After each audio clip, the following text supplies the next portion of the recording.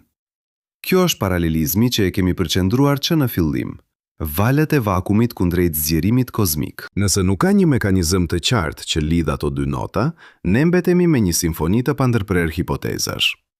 Disa do të kenë nota harmonike, të tjera do të jenë disonant. Puna ime dhe e kolegëve është të dëgjojmë, të masim dhe të përpiqemi të dallojmë temën kryesore. Pyetja që mbetet për ju është e njëjtë që na mban zgjuar natën. A do të pranojmë të ndërtojmë ura të reja mes shkallëve me rregulla të reja që mund të testohen, apo do të kalojmë në rrugën e një numri të pafundshmërisë probabilistike pa një mas? Një vizion i fundit. Imagjinoni një kuti të madhe me mijëra ëmbëlsira të ndryshme. Disa janë të qarta dhe duken të freskëta, të tjerat janë të fshehura. Të gjithë do të përpiqemi t'i provojmë ëmbëlsirat në mënyrë sistematike. Disa do të jenë të hidhura dhe do të hidhen poshtë. Disa do të ndriçojnë rrugën drejt një kuptimi të ri. Por dera mbetet e hapur. Në një laborator në Orsay, fizikanti Alain Aspect në 1982 vëzhgoi çiftëzim kvantik që refuzuan intuitën tonë më themelore. Ai shfaqi korelacione midis fotoneve të ndara që nuk mund të shpjegoheshin nga ndonjë model lokal realist, duke rrëzuar një kornizë të menduarit që kishim shtëpi për shtëpi. Ky ishte një provë konkrete që tregon se informacioni në mekanikën kvantike nuk sillet siç e imagjinojmë zakonisht. Teorema e John S. Bell në 1964 e kornizoi këtë çështje në një formulë të ashpër logjike. Bell tregoi se nëse realiteti ruan lokalitetin dhe realizmin, atëherë ekzistojnë kufi të qartë që eksperimentet do të respektonin. Dhe Aspect tregoi se natyra i shkel ato kufi. Kjo u kthie në një dhomë matëse për çdo teori që do të përpiqej të lidhte botën e atomit me botën e yjeve. Kjo dhomë matëse na çon drejt një tensioni tjetër më të thellë. Nga njëra anë kemi mekanikën kvantike, që ruan informacionin me saktësi dhe ecen sipas rregullave unitare, që do të thotë se evolucioni kvantik ruan informacionin në mënyrë reversibile dhe pa humbje të dukshme. Nga ana tjetër kemi relativitetin e përgjithshëm, ku hapësira dhe koha janë të lëvishme dhe horizontet gravitacionale i mbyllin gjërat brenda tyre. Kur këto dy sisteme takohen në skajë ekstrem të gravitetit, si brenda një vrime të zezë, rregullat duken si dy ligje të kundërta në një dhomë gjyqi. Imagjinoni një sken teatri ku dy regjisora konkurrojnë për drejtimin e të njëjtës dramë. Njëri kërkon që aktorët të ndjekin një tekst të pandryshueshëm, tjetri kërkon që skena të përshkruhet si një peizazh i lëvishëm. Tensioni shfaqet kur na detyron të zgjedhim se cili ligj merr përsipër skenën, dhe ky është problemi që na detyron të përbalemi me parazit të thellë teorik. Kështu arrim te paradoksi i informacionit të vrimave të zeza, një test stres për kuadratet e teorive tona. Stephen Hawking në 1974 tregoi se vrimat e zeza rrezatojnë si trupat e ngrohtë dhe se kjo rrezatim është termik në natyrë, duke shtuar frikën se informacioni përbërës i gjërave që bien në vrim mund të humbas përgjithmonë. Don Page në 1993 konceptoi kurbën e prishjes së informacionit nëpër procesin e avullimit, dhe kjo shënoi një provë të dhimbshme të një konflikti midis unitetit dhe termikës hawkingiane. Problemi është i thjesht për t'u formulua dhe i tmerrshëm për t'u zgjidhur. Nëse informacioni humbet, mekanika kvantike si e njohim ne thyhet. Nëse informacioni ruhet, duhet të kuptojmë ku dhe si është koduar ai në rrezatimin që duket i rastësishëm. Kjo transformon vrimën e zezë nda një kavanozi zi energjie në një test të natyrës së informacionit dhe e bën studimin e horizonit një laborator të opinionshëm mbi vetë realitetin. Shumë skenaru propozuan për të përballuar këtë trazim. Jakob Bekenstein në 1973 dhe Stephen Hawking në 1974 vunë në qendër entropin dhe bllokuan idenë se sasia e informacionit lidhet me sipërfaqen e horizontit dhe jo me vëllimin brenda tij. Leonard Susskind në 1995 formalizoi këtë si parimin holografik, dhe Juan Maldacena në 1997 dha një mostër matematikore ku universitet me gravitet mund të përshkruen nga teoria pa gravitet në një kulm më të vogël dimensioni. Këto rezultate sollën shpresë se informacioni mund të shpëtohej, por në kushte të veçanta dhe jo si një zgjidhje universale. Metafora e bibliotekës funksionon këtu si një dritare. Parimi holografik thot se të gjitha librat për një qark gravitimor mund të ruhen në raftet e jashtme, dhe se lecuesi që dëshiron të rindërtoj librat duhet të lecoj sipërfaqen, jo brendësinë. Por kjo nuk tregon se si librat shndrohen në rreshta kodimi në rrezatim termik, dhe kjo pikë e ndërton një hendek ku paradokset ngelen të pasgjidhura. Pas eksperimenteve të Bell, u bë e qartë se natura bën surpriza jo vetëm në skala të vogla. Arsyetimi teorik për një zgjidhje funksionale kërkon më shumë se metafora, kërkon prova që tregojnë se si informacioni mund të dalë i ruajtur nga një vrim e zezë. Këtu futet përpjekja për të gjeneruar kurbën e Page si një objekt i llogaritur në teori, ku avullimi është një proces i njohur dhe unitar. Disa përparime matematike dhanë shkëlqime shprese. Punimet e Maldacena në 1997 dhe më vonë zhvillimet në kuadrin e teorive holografike treguan se brenda një kornize të veçantë, e quajtur anti-de Sitter dhe teoria fushore konformiste, avullimi mund të shihet si proces i unitetit. Kjo dhuroi një shembull ku paradoja përfshihej brenda një zgjidhjeje fizike, por kushtet e asaj zgjidhjeje nuk përputhen me realitetin ton kozmik.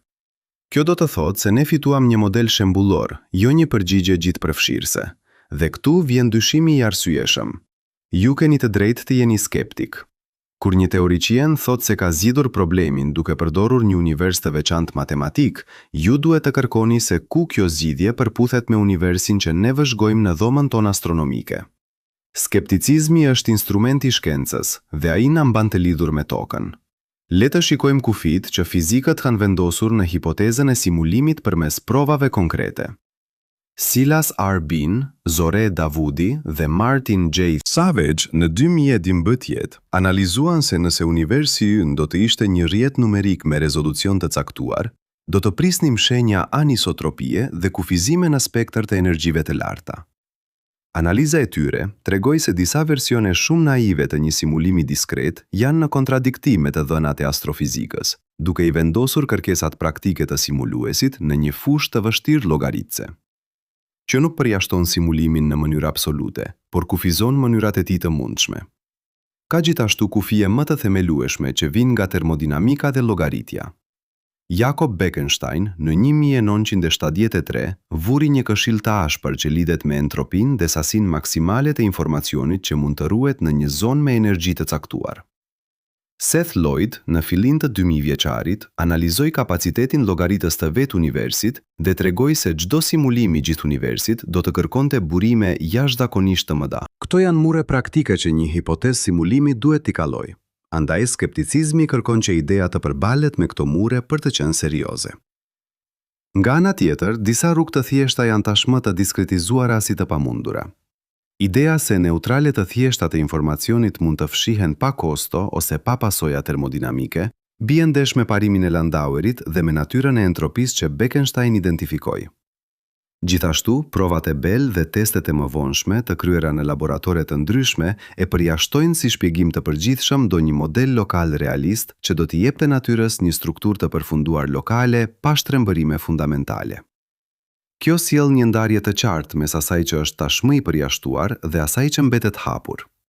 E përjashtuar është ideja e një simulimi të thjeshtë, të imituar plotësisht nga një rrjet diskret i zbatueshëm pa pasoja të dukshme astrofizike. E hapur mbetet pyeta nëse një strukturë më e sofistikuar, e optimizuar dhe e ndërtuar për të shmangur shpenzimet termodinamike mund të ekzistojë pa lënë gjurmë që ne mund t'i vërejmë. Kjo është një hendek mes teorisë të mundshme dhe provës që kërkon instrumente ende më të guximshme. Një moment vizual na ndihmon përsëri të kuptojmë shkallën e kësaj sfide. Imagjinoni një shtëpi të ndërtuar me plaka mozaiku shumë të imëta. Disa nga shenjat e ndërtimeve të brendshme do të dalin vetëm kur i ndriçon dritat me kënde shumë të veçanta. Kështu janë dhe kufit që kërkojmë, shenja të holla që kërkojnë instrumente të rafinuara dhe mendje të guximshme për t'i lecuar. Për te kufive praktik që vendosin Bin dhe kolegët, ekziston një sfidë konceptuale që e bën paradoksin më të mprehtë. Jo të gjithë modelet e mundshme respektojnë parimin e mos klonimit të mekanikës kvantike. Nëse dikush propozon se informacioni është kopjuar dhe strehuar jashtë horizontit, duhet të sqarohet se kjo nuk prodhon kopi të paligjshme të gjendjes kvantike, që do të shkelte rregullin themelor të mos klonimit. Kjo i mban propozimet në një rrugë të ngushtë logjike. Një tjetër kufi i rëndësishëm është problemi i përzgjedhjes së referencës kur ne konsiderojmë probabilitete që ne jemi një simulim. Nick Bostrom në 2003 e formuloi trilemën e tij filozofike dhe tregoi se për të arritur konkluzione probabilistike, nevojitet një mas kuptimplote që të peshojë se si dhe kur regjistrohen mendjet në universa të ndryshme. Kjo e bën çdo përpjekje probabilistike jashtëzakonisht delikate. Hulumtimi fizik duhet të ruaj kujdesin metodologjik që kërkon filozofia e Bostromit. Shkenca bashkon të dy nivelet. Ajo kërkon që modelet e jenë të përputhshme në mënyrë të rrept me eksperimentin dhe të ndriçojnë se si informacioni trajtohet në kufit termodinamik. Kjo do të thotë se çdo zgjidhje propozuar për paradoksin e vrimave të zeza duhet të përputhet me parimet e entropisë të Bekensteinit, me kufit llogaritës të Lloydit dhe me shkeljet e provuara të lokalitetit, siç tregoi Bell dhe konfirmoi Aspect në 1964 dhe në 1982. Megjithatë, ka zhvillime që na japin shpresë se hendeku mund të ngushtohet. Teoritë holografike dhe shëmbujt matematikor tregojnë rrugë ku informacioni nuk shkatërohet, por ringrihet në forma të ndërlikuara. Kjo është e qartë në modelet ku graviteti dhe fushat janë dy anë të njëjtës monede. Por këto janë prova indirekte. Ato nuk janë prova e një simulimi, apo e origjinës së jashtme të kodit ton ekzistencial. Ato na tregojnë vetëm se natyra di të fsheh dhe të rindërtojë historinë e saj brenda rregullave të veta. Këtu rifilion angazhimi ynë me skepticizmin. Si publik, ju jeni të ftuar të kërkoni prova që shkojnë përtej tërheqjes së metaforave të bukura. Kur një ide si hipoteza e simulimit propozohet, pyetja e parë që duhet bërë është: çfarë matësh realistisht që kjo teori të shtohet në grumbullin e njohurive? Përgjigjja shkencore është e qartë dhe brutale. Ne kërkojmë shenja të përjashtuara, devijime në spektër, shkelje të njohurave tona termodinamikore dhe çdo gjurmë që nuk mund të shpjegohet në mënyrë natyrale. Kjo na afrohet të një ndarje operative midis asaj që është shqetësuese dhe asaj që merret seriozisht. Ndëruesit mund të kërkojnë motivime metafizike dhe implikime të mëdha etike, por shkenca merret me testueshmërinë. Rezultatet e analizave të 2012 dhe kufizimet e Bekensteinit na japin një listë kriteresh që një hipotezë simulimi duhet të plotësojë për të mos u shpallur thjesht një pjesë e imagjinatës filozofike. Pra çfarë mbetet realisht i hapur? Mbeten dy dalje të mëdha. E parasht mundësia e një zgjidhje ku informacioni ruhet në mënyrë të fshehtë dhe shfaqet në mënyrë që të shmang kontrolet tona aktuale. Një gjendje e sofistikuar e kodimit që do të kërkonte instrumente të reja observimi. E dyta është ideja se ne mund të jemi pjesë e një strukturë matematikore më të gjerë, siç propozoi Max Tegmark në 2008, ku koncepti i simulimit nuk ka domethënie operative për banorët brenda saj. Të dyja rrugë kërkojnë punë shtesë dhe prova të reja. Imagjinoni sërish një plan urban me rrugë të ngushta dhe lagje të fshehta. Disa rrugë janë drejtuar dhe të qëndrueshme, të tjera kërkojnë një karrocë me dritë të fuqishme për t'u dalluar. Kjo pamje tregon pse doza jone dyshimit është produktive dhe pse kërkimi duhet të mbetet i ngjeshur dhe i kujdesshëm. Në fund, çështja e informacionit dhe kufizimet teorike na detyron të pranojmë një të vërtet plotësisht të thjeshtë dhe të frikshme. Ne po punojmë me një kabinet rregullash që duket pjesërisht i shkruar dhe pjesërisht i lënë i hapur. Disa nga kabineta janë mbyllur nga provat eksperimentale dhe logjika termodinamike. Disa të tjera janë ende të hapura dhe thërrasin për eksperiment dhe për një zbulim të guximshëm. Pjetja që mbetet dhe që nuk zbehet nga asnjë formulim elegant është kjo. Do të jemi ne ata që do të ndriçojnë rrugët e fshehta me instrumentet tona, apo do të presim që një dritë tjetër e ardhur nga një model më i thellë të zbulojë strukturën për ne. Një dhomë ligjishmërie ku të gjitha rregullat duket se vijnë nga një autoritet i padukshëm dhe përsëri kemi prova që ky autoritet mund të jetë pjesërisht i shpikur. Ky është paradoksi i autoritetit. Kur shkenca gjen një rregull të shtruar, ne i besojmë atij si në ligjin themelor. Por kur ai rregull tregon shenja të kodimit ose diskontinuitetit, besimi në atë autoritet bëhet i diskutueshëm. Ju ndjeni tensionin? A duhet të përkulemi para ligjit që hullumton fizikën, apo ta konsiderojmë ligjin si një produkt, si një entitet i shkruar? Kjo pyetje është porta hyrëse drejt 3 strategjive filozofike që do t'i shqyrtojmë tani. Strategjia e parë merr rregullin e habitshëm si një fakt i trashësuar, një brut fakt që kërkon hullumtim, jo panjohje metafizike. Fesi i saj është i thjeshtë. Kur gjejmë shenja diskrete, kufi informacioni ose paradokse kvantike, i trajtojmë ato si fakte që duhet të zbulohen me instrumente dhe modele më të mira. Një metafore përshtatshme është rruga e asfaltuar që papritur ka një zhvendosje dhe kërkon një ekip gjeoteknikësh. Ne dërgojmë inxhinierët, jo priftrinjt. Ky përqendrim është thelbësisht empirist. Ai çon shkencën përpara sepse nuk ndryshon rregullat e lojës. Ai kërkon matje, testime dhe refutime. Por prit, kjo qasje ka avantazet e saj të qarta. Ajo i mban hapat e shkencës dhe i bën pyetje që mund t'i vlerësoj instrumentalisht. Për shembull, fizikanët Silas Bean dhe bashkëpunëtorët në vitin 2012 në Universitetin e Washingtonit propozuan se disa modele të rrjetit llogaritës do të lënë gjurmë në të dhënat astrofizike, dhe kjo mund të testojë hipotezën pa kërkuar supozime metafizike. Kjo rrugë është e fuqishme sepse sjell saktësi. Çfarë mund të matet, mund të diskutohet. Sidoqoftë, ajo lë pa përgjigje pyetjen themelore, pse këto fakte ekzistojnë, dhe shpesh rrezikon të bjerë në një listë të pafund anomalish pa një kuadër unifikues. Kufizimet më të rënda të strategjisë së brute fakt janë epistemologjike dhe ontologjike në të njëjtën kohë. Ndërsa ne mund të përshkruajmë fenomenet dhe të parashikojmë sjelljen e tyre, mbetet e pasgjidhur pse ligjet që ne matim kanë atë formë dhe pse informacioni duket i koduar në mënyra të caktuara. Ky boshllëk fton regresin.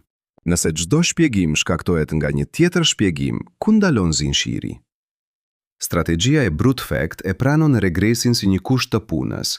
Shkenca vazhdon të hetojë dhe lë vend për hipoteza më thelbësore.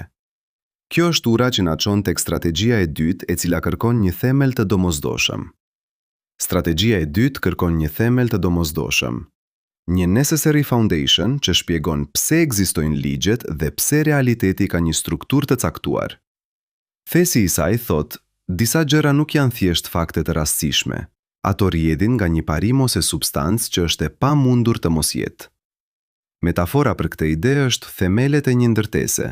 Pa një themel të qëndrueshëm, çdo strukturë do të shembet, dhe për disa filozofë dhe fizikantë, kjo nënkupton se ligjet e natyrës duhet të kenë një bazë më të thellë. Kjo rrugë përpiqet t'u jap anomalisë një vend në një kosmos të arsyeshëm, por shënoni menjëherë një ndryshim të rëndësishëm.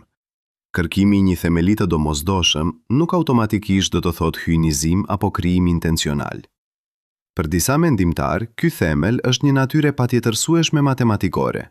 Për të tjerë, është një princip fizik i paarritur ende. Nick Bostrom në vitin 2003 në Universitetin e Oxfordit e riformuloi çështjen e simulariteti si një trilem logjike, duke bërë të qartë se nevojën për një themel mund ta trajtojmë si problem probabilistik dhe epistemonologjik. Kjo qasje sjell integritet filozofik, sepse përpiqet të japë një arsye për arsyeën e ligjeve. Megjithatë, kërkimi për një themel të domosdoshëm vjen me kosto teorike dhe praktike. Në planin teorik, definimi i asaj që është domosdoshmërisht i vërtet shpesh është i paqartë dhe i diskutueshëm. Shumë teori të tilla janë të vështira për t'u lidhur drejt për drejt me eksperimentin. Në planin praktik, kjo qasje mund të kthehet në spekulim të thellë, ku shumë struktura mund të konsiderohen të mundshme pa një mënyrë për t'i vlerësuar. Kështu lind një tension. Ne fitojmë kuptim, por rrezikojmë të humbasim testueshmërinë, dhe na duhet të tregojmë se themeli që propozojmë ka pasojë të matshme. Kjo pikë lidh natyrshëm me strategjinë e tretë që kërkon një qasje radikale, ontologjinë matematike. Strategjia e tretë, e lidhur me emra si Max Tegmark, pretendon se realiteti është, në thelb, një strukturë matematike. Matematika nuk është vetëm një përshkrim, por është substanca. Fesi këtu është i ashpër dhe elegancë.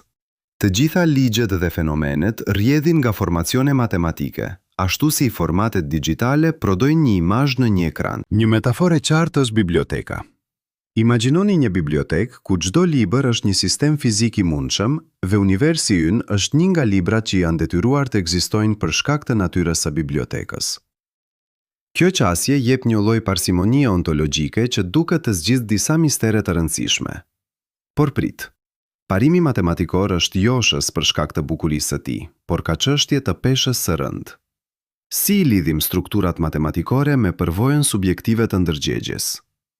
Si e shpjegon ai emergjencën e temperaturës, entropisë dhe evoluimin termodinamik që Bekenstein dhe Hawking vunë në qendër të dekadave të diskutimeve shkencore? Përveç kësaj, ideja se çdo strukturë matematike ekziston barabar çon në problemin e masës dhe përzgjedhjes.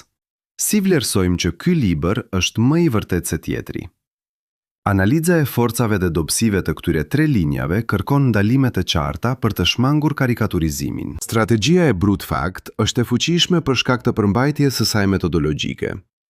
Ajo i mbështet hap pas hapi faktorët empirike dhe i mban këmbët e fizikanit në eksperiment. Por ajo nuk është gjithmonë shprehëse. Ajo rrezikon të mbetet një katalog anomalish pa një mekanizëm shpjegues më të gjerë. Strategjia e themelit të domosdoshëm jep një kornizë të mundshme të shpjegimit duke dhënë arsye pse ligjet kanë formën që kanë, por ajo mund të kthehet në spekulim nëse nuk lidhet me parashikime të qarta testuese. Strategjia e ontologjisë matematike jep një elegancë të jashtëzakonshme dhe një parim të lartë shpjegues, por përballet me sfidën më të vështirë të lidhjes së abstraksionit të pastër me përvojën empirike të botës tonë. Në këtë pikë duhet të theksojmë se këto tre strategji nuk janë domosdoshmërisht ekskluzive. Në mënyrën që trupa dhe copa ndahen, në praktik, disa fizikanë dhe filozofë ndërturnë elemente nga të tre vendet. Ata pranojnë fakte empirike, kërkojnë principe themelore dhe i japin matematikës një rol qendror si udhëheqëse, por jo si sundimtare e vetme.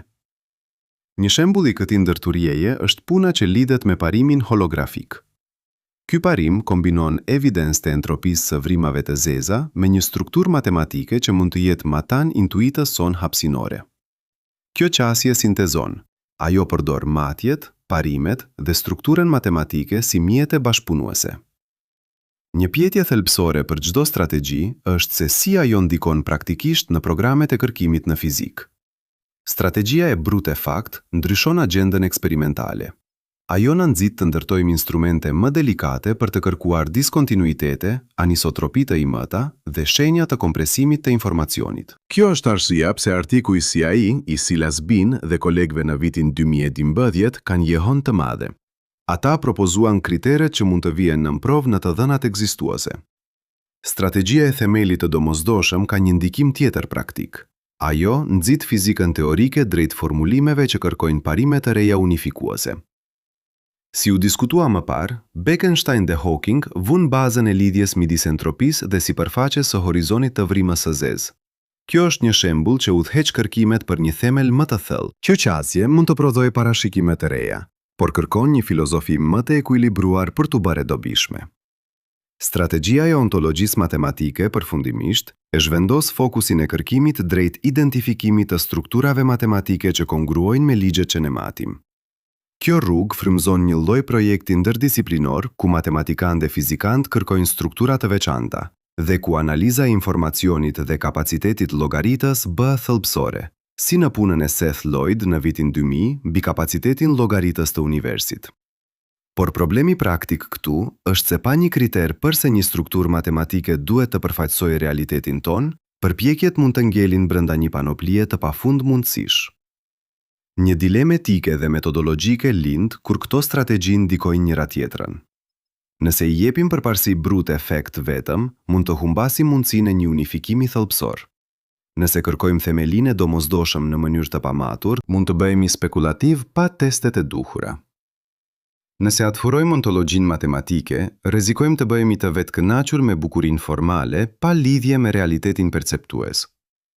Prandaj zgjidhjet e arsyeshme janë hibrid, ku secila strategji vepron si kontrolli i tjetrit. Matematika udhëheq, themeli orienton dhe pershuazimi empirik konfirmon. Le të zëm një shembull konkret për të parë ndërveprimin. Imagjinoni se zbulojmë një model të përsëritur në shpërndarjen e galaktikave që sugjeron një rrjet diskret. Kjo gjetje fillimisht do të interpretohej sipas brute fact. Është një anomalie që duhet të maten më saktë. Më pas, strategjia e themelit kërkon të di nëse ky rrjet rrjedh nga një parim më i thellë të koherencës kozmike. Ajo do të kërkojë një model që shpjegon pse rrjeti është i nevojshëm. Në fund, ontologjia matematike do të kërkojë strukturën matematikore që përputhet me të dy rezultatet. Shihni se si procesi ngrihet nga empiria në parim dhe pastaj në abstraksion, pa e zvendësuar njërin me tjetrin. Një shqetësim i rëndësishëm është se disa lehtësime të hipotezës së simulimit mund të nxisin tentacionin për të zvendësuar fizikën me metafilozofi. Kjo duhet të shmanget fort. Fizika mbetet disiplinë që kërkon parashikim dhe vërtetim. Askush ndër tre strategjit nuk duhet ta përdor metafizikën si zvendësim për eksperimentin. Gjithashtu, asnjë nga këto qasje nuk mund të privohet nga kritika e falsifikueshmërisë. Çdo propozim i rëndësishëm duhet të çojë në parashikime, madje edhe nëse ato parashikime janë të vështira për t'u testuar me teknologjinë aktuale. Le të përdorim tani kompresimin e historisë kozmike si instrument filozofik për të provokuar intuitën tuaj. Mendoni për gjithë historinë e universit të shkurtuar në një natë të vetme. Në minutat të fundit, sistemi bëhet i mjaftueshëm i ndërlikuar që të gjenerojë vëmendje, vetdije dhe pyetje për strukturën themelore. Ky shtrëngim i kohës tregon diçka të thellë. Rezultati dhe kushtet që ne matim mund të jenë produkt i një historie që u projektua nga kushdo ose çfarëdo që mban gjurmët e strukturës. Por ky kompresim nuk na jep përgjigje. Ai shton presionin. Një strukturë që shfaqet ka rëndësi të madhe.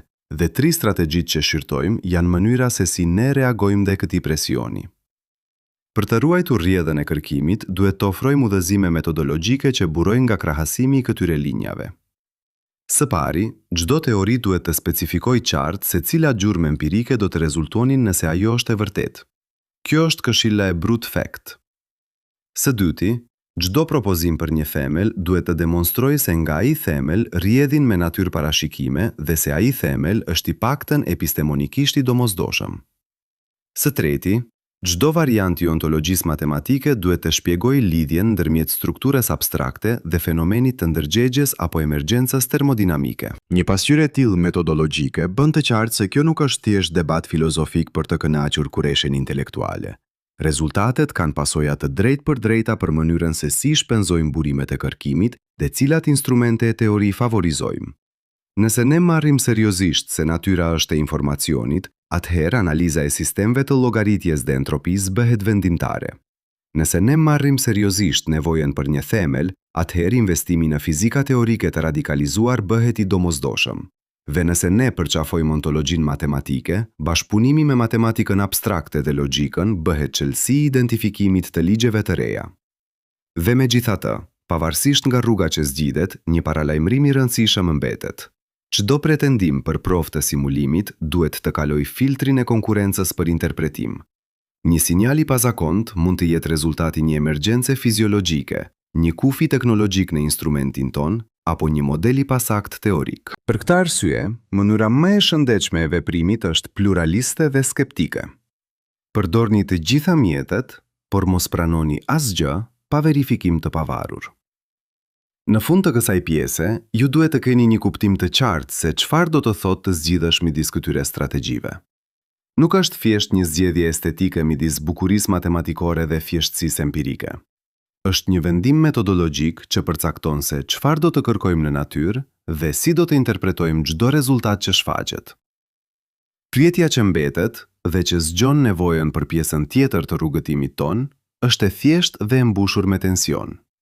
A do t'i lejojmë matjet dhe anomalitë të na detyrojnë të rindërtojmë themelet, apo do t'i përdorim themelet që kemi për të drejtuar kërkimin, duke kërkuar strukturën matematike që i bashkon të dyja? Kjo zgjedhje do të përcaktoj këndvështrimin ton ndaj asaj që mund të quhet në mënyrë provokuese simulimi, dhe do të përcaktoj se cilat rrugë eksperimentale do të ndriçojnë rrugët e fshehta që ende presin zbulim.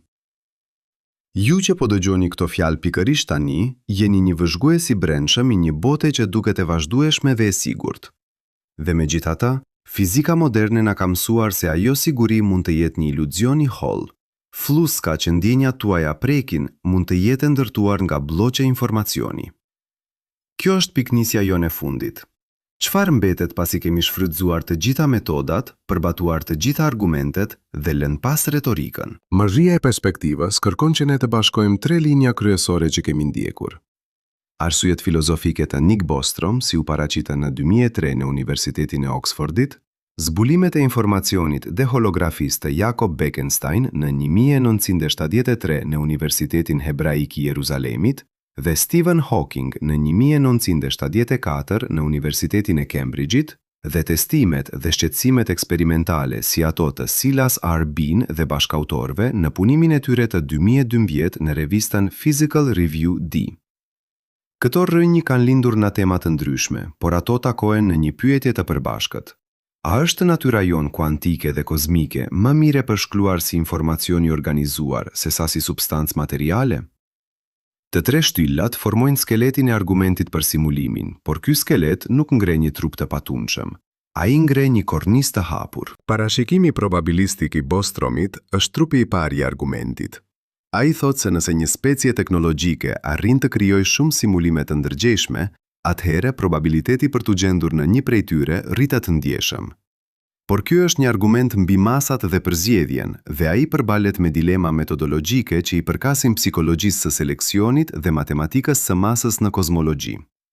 Në praktik, ai na detyron të pyesim: a kemi ndonjë mënyrë të besueshme për të numëruar simulimet në një univers hipotetik, dhe këtu hyn kufit llogaritës. Ideja e botës si informacion kërkon që të pranojmë se entropia dhe kapaciteti i ruajtjes së informacionit janë më themelor se sa masa dhe vëllimi. Nxitësi historik për këtë ndryshim ishte puna e Jacob Bekenstein në 1973 në Universitetin Hebraik i Jerusalemit dhe më pas e Stephen Hawking në 1974 në Universitetin e Cambridge'it, që lidhen sipërfaqen me entropinë e vrimave të zeza. Kjo i dha informacionit një rol të ri në zemër të gravitetit. Kjo nuk provon simulimin, por krijon substrate ku ideja e një realiteti të koduar bëhet më pak metafor dhe më shumë sfidë matematikore. Nga ana eksperimentale, shqetësimet janë të fragmentuara por serioze. John S. Bell formuloi në 1964 në CERN një teorem që sfidoi shumë intuita rreth realizmit lokal. Alain Aspect e demonstron këtë në 1982 në Universitetin Paris Sud me eksperimente që treguan jo lokalitetin e natyrës kvantike. Këto rezultate nuk thonë simulim, por e ndryshojnë natyrën e informacionit që duhet të ekzistojë në çdo model të realitetit dhe kështu ndikojnë në mënyrën se si ne mund të testojmë idenë e një simulimi. Le të bëjmë një pritje vizuale. Imagjinoni një film ku detajet e largëta humbin dhe rifitojnë rezolucion varësisht nga fokusimi i kamerës. Metafora e projektorit na tregon se matjet dhe reagjimet e vëzhguesit mund të kenë një rol në formën e asaj që shohim. Në këtë pikë kemi tërhequr 3 litar: probabilitetin, natyrën informacionale të kosmosit dhe anomali eksperimentale që e bëjnë realitetin të duket si një makinë që llogarit. Por tani vjen kufiri. Asnjë prej këtyre litarëve nuk është një provë absolute. Bostrom na jep një strukturë logjike, por ndërton një palat mbi supozime rreth kapacitetit dhe motivit të civilizimeve të së ardhmes. Puna e Bekensteinit dhe Hawkingut transformon entropinë në një aktor kyç, por ajo marrëdhënie mund të ketë interpretime alternative brenda teorive të gravitetit kuantik që nuk implikojnë kurrë një kodator jashtror. Nga këndvështrimi eksperimental, atë që duhet të kuptojmë është si do të dukej një shenjë realisht e dallueshme e simulimit. Silas R. Bean dhe bashkautorët, në punimin e tyre të 2012, tërhoqën vëmendjen tonë drejt mundësisë së një rjeti kozmik që do të jepte anisotropi të vogla në spektrin e energjive të larta. Kjo është një kërkesë specifike dhe matse, por edhe këto sinjale janë të lehta për të manipuluar nga gabimet instrumentale, modelimi i paplot ose fenomene të tjera natyrore që nuk i kuptojmë ende. Këtu hyjnë dilemat filozofike që kemi ndjekur përgjatë gjithë filmit. Nëse pranojmë që natyra është kryesisht një strukturë informacioni, atëherë pyetjet ontologjike rreth gjërave që ekzistojnë duhet të riformulohen në gjuhën e kodit dhe strukturave matematike, siç sugjeron Max Tegmark në punimet e tij në 2008 në Institutin e Teknologjisë së Massachusetts. Nëse refuzojmë këtë, atëherë kërkojmë një shpjegim që ruan materialitetin e intuitës sonë, dhe kjo ka kosto metodologjike. Shumë çka që shpjegohet më natyrshëm nga informacioni bëhet e pakuptueshme. Një nga tensionet më të forta vjen nga problematikat e maturoshmërisë së një simulimi. Nëse një simulator do të ndiqte kufill llogaritës, atëherë do të kishte emetime të dukshme efikasiteti dhe kompresimi. Seth Lloyd, në punimet e tij rreth 2000, tregon se universi ka kapacitet llogaritës të kufizuar. Kjo na bën të pyesim nëse funksionimi i realitetit është i optimizuar për koston, dhe nëse po, atëherë ku mund të shfaqen këto optimizime si gjurmë? Por këto janë prova suggestive, jo provuese. Dalimi është kritik. Një indikacion mund të jetë shenje simulimit ose një shenje kufizimeve të modelimit tonë dhe të njohurive tona. Pra, çfarë është më e rëndësishme për ne si komunitet kërkues? Të ndërtojmë heuristika të reja që llogarisin probabilitete ose të kërkojmë semafor të qartë eksperimental që mund të përsëriten dhe verifikohen. Kjo është vendimi metodologjik për të cilin folëm në pjesën e mëparshme. Një qasje pluraliste kërkon që ne të vazhdojmë të eksplorojmë të dyja rrugët me reptësi, të ndjekim indikacionet nga entropia dhe informacioni dhe të zhvillojmë instrumente të reja për të kërkuar specifikate një rjeti të mundshëm kozmik. Një qasje tjetër do të favorizonte ndërtimin e teorive të reja të gravitetit kuantik që shpjegojnë të njëjtat anomalitete pa rekurs ndaj hipotezës së simulimit. Së bashku me vendimet metodologjike, ka një problem më të thellë filozofik, problemi i matjes. Edhe nëse gjejmë një model që funksionon më mirë duke supozuar një kodator, ne përbalemi me pyetjen se si ti interpretojmë atë model. A është ai një shpjegim final, apo thjesht një transformim të ligjeve në një formë tjetër që nuk ka më kuptim metafizik? Kjo është një trazë e thellë epistemologjike. A kërkojmë shpjegime që na japin një pamje të vetme dhe absolute, apo pranojmë serinë e modeleve që punojnë brenda kufizimeve të tyre? Përsëri, duhet të përmendim rrezikun e regresit të simulimit. Nëse çdo nivel i realitetit mund të simulohet, atëherë çdo shpjegim metafizik mund të zhvendoset në një shtres tjetër të hipotetikës dhe kështu nuk ka ndonjë fund të bindshëm. Për shumë filozof kjo është shqetësuese, sepse nënvizon një mosfund të argumentimit metafizik. Për disa fizikantë, kjo është thjesht motivi për të kërkuar shenja që mund të zhbëjnë ose të afirmojnë kufijt. Pra, si ta bëjmë këtë praktikisht? Së pari, duhet të përqendrohemi në testime që ndahen qartë sipas parimeve falsifikueshme. Kjo do të thotë të përkufizojmë sinjale specifike, si ato të sugjeruara nga Bean dhe bashkautorët në 2012, dhe të ndërtojmë eksperimente që mund t'i testojnë pa varur në interpretimet ansore. Së dyti, duhet të investojmë në teoritë alternative të gravitetit kuantik, si ato që zhvillohen në qarqet e Gerard 't Hooft në Universitetin e Utrechtit në 1993 dhe të Leonard Susskind në Universitetin Stanford në 1995, sepse vetëm duke kuptuar variantet maturore mund të dallojmë shenjat reale. Ka gjithashtu një komponent etik dhe ekzistencial që nuk mund ta injorojmë. Nëse realiteti ynë është informacional, atëherë vlera dhe qëllimi bëhen konceptualisht më të ndërlikuara, por kjo nuk do të thotë se humbin. Mënyra si në ndërveprojmë me njëri tjetrin, me dashuri, krijimtari dhe kujdes, mbetet e rëndësishme pavarësisht ontologjisë së fundit. Le të rikthehemi tek imazhi. Një biblioteke e pafundme me libra që përfaqësojnë çdo historik të mundshëm i universit. Në këtë imazh, pyetja është se cilet libra janë të lecuar dhe pse. Çfarë kriteresh përdor lecimet? Kjo është pikrisht pyetja e paragjykimit të përzgjedhjes që Bostrom vë në qendër të argumentit të tij në 2003 në Universitetin e Oxfordit. Dhe këtu ndodh një ktesë dramatike. Ne nuk jemi thjesht vëzhgues pasiv. Çdo shkencëtar që mat, çdo qytetar që vendos se çfarë të financohet, çdo filozof që zbaton një kriter epistemik ndikon në atë se cilet libra preken. Kjo thotë se hetimi i pyetjes së simulimit është po aq aktivitet social sa është aktivitet eksperimental. Pra, çfarë duhet ta shqetësoj ju personalisht? Së pari, pragu i sigurisë epistemike. Nëse mbështetni vendime publike bazuar në modele fizike, duhet të dini se shumica e modeleve janë të diskutueshme dhe se trajtimi i pasojave duhet të jetë i kujdesshëm. Së dyti, ekzistenca e mundshme e një shkale informacionale të parë na kthen vëmendjen tek arsimi dhe aftësia jon për të kuptuar matematikën që mund të na jap mjete për të ndërtuar instrumentet e duhura. Le të bëjmë një pyetje të drejtë. Çfarë do të bëni të ndryshe në jetën tuaj nëse do të konfirmohej nesër se realiteti është një simulim? Do të ndryshonit besimet, prioritetet, marrëdhëniet? Kjo është një pyetje që nuk kërkon përgjigje statistikore, kërkon reflektim moral. Në vend të një përfundimi të mbyllur, ju lë me një imazh të fuqishëm dhe një pyetje që shtrihet përtej shkencës dhe filozofisë. Imagjinoni një det të qetë nga sipër. Sipërfaqja reflekton yjet dhe e fshehur nënta është një rrjet i ndërlikuar i fshehtë. A jeni ju sipërfaqja që reflekton dritën apo rrjeti që e shkakton atë?